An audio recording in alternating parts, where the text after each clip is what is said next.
Thanks for joining me on episode 1079 of the Inspired Stewardship Podcast. I'm Mark Aho, author of Building Wealth and Living in Faith. I challenge you to invest in yourself, invest in others, develop your influence, and impact the world by using your time, your talent, and your treasures to live out your calling.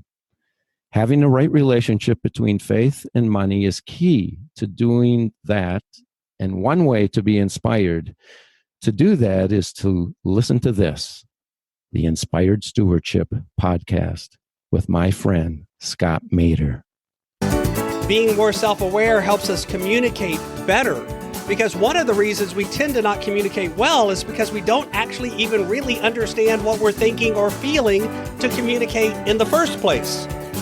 It allows us, when people give us feedback, to know as if this is feedback that I need to take to heart and go, thank you for sharing that with me. I truly understand that.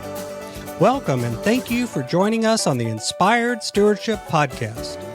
If you truly desire to become the person who God wants you to be, then you must learn to use your time, your talent, and your treasures for your true calling.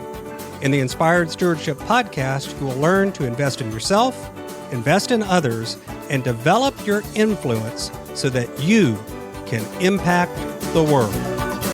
In today's episode about investing in yourself through stewarding your talent, I talk with you about what self-awareness is. I talk about how to become more self-aware, and I also talk about why self-awareness helps so much in so many different areas.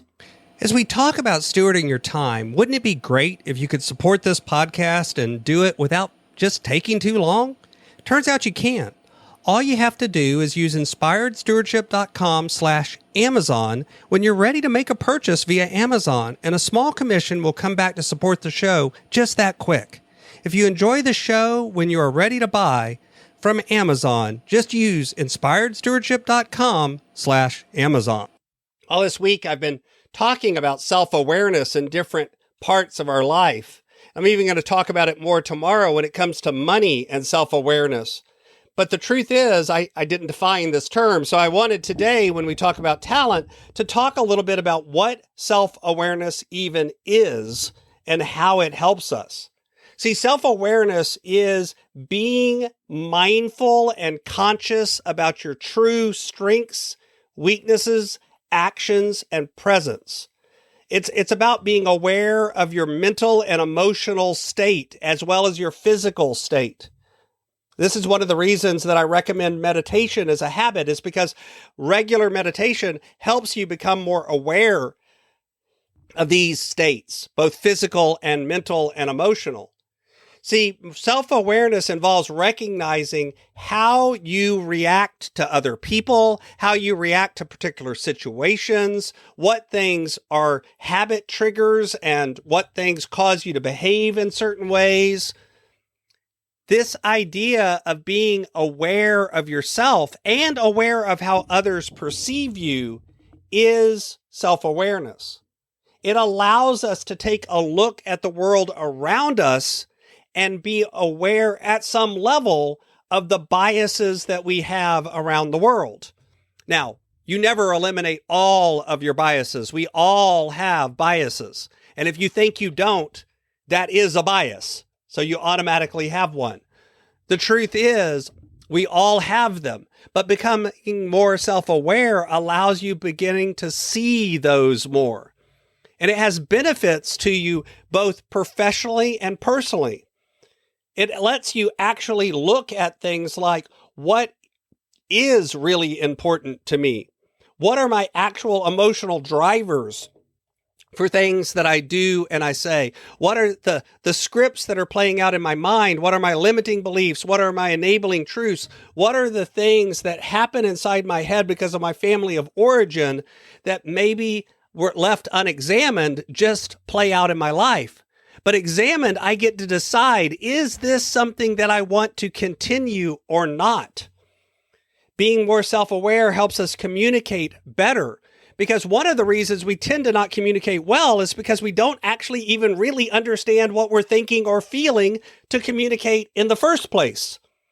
It allows us, when people give us feedback, to know is if this is feedback that I need to take to heart and go, thank you for sharing that with me. I truly understand that. Or is this feedback that you need to listen to and go, thank you for sharing your feedback and move on? See, the truth is you can't process feedback accurately if you don't have an accurate understanding and picture of yourself.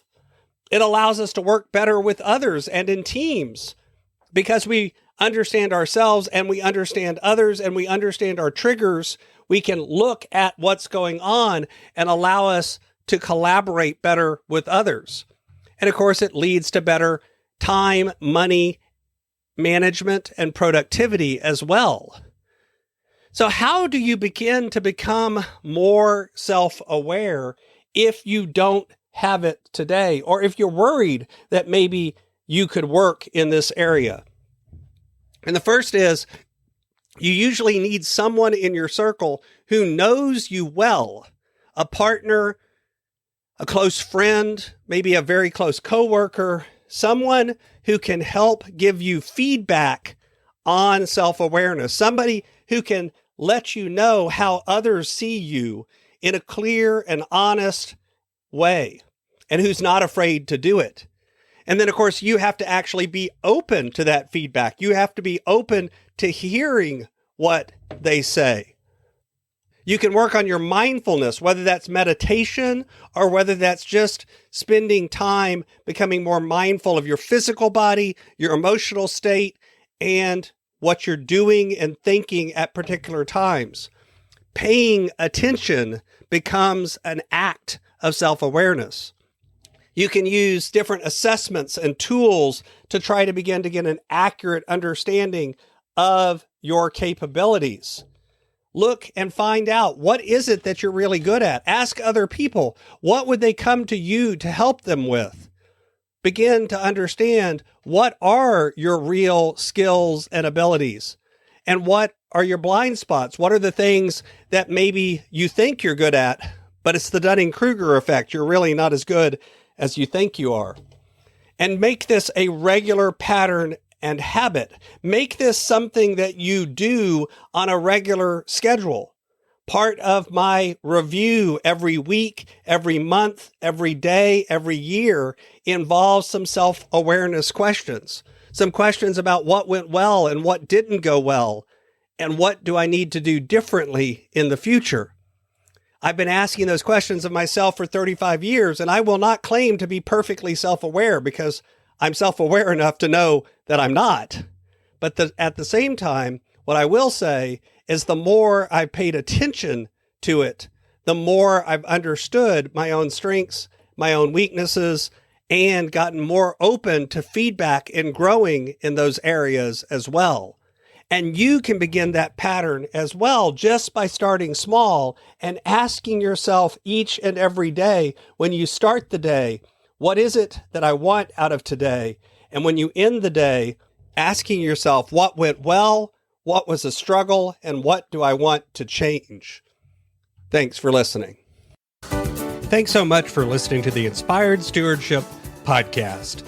As a subscriber and listener, we challenge you to not just sit back and passively listen, but act on what you've heard and find a way to live your calling.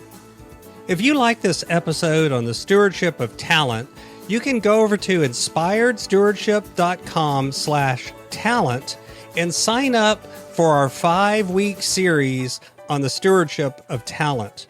Or if you're in the U.S., you can text 44222 talent tips. That's talent tips to 44222 and get those tips. Until next time, invest your time, your talent, and your treasures.